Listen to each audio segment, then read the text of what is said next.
Dang, so let's hope that flow stays good today, right? Because you may see more of this. Construction cones out along the interstate as you head to work this morning. The Louisiana Department of Transportation and Development, DOTD, saying crews are going to start pile driving right by the City Park lakes. So what's the purpose of that? How long is that going to last? Callie Hubbard with the details. Here we go, Callie. Good morning.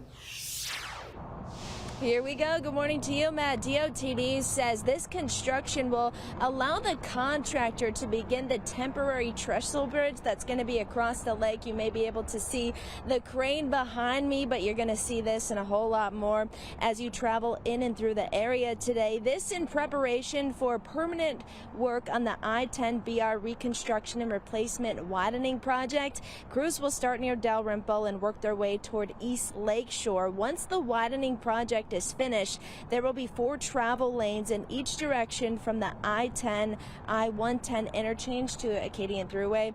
Pile driving starts today and will run through March of 2024. There has been a lot of work, especially with the I-10 widening project. People keep asking, when's it going to start? Well, it's been ongoing for quite some time now because we had to move utilities. That is part of the start of most projects that causes a lot of headache. So we have moved those utilities and put it in a duct bank along the interstate. We have set up some staging areas.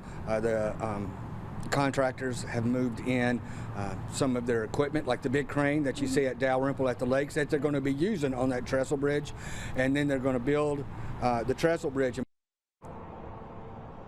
Rodney Mallett with DOTD says there will be no lane closures here. All of this will be worked on during the daytime hours, but good news for you folks driving in and through the area.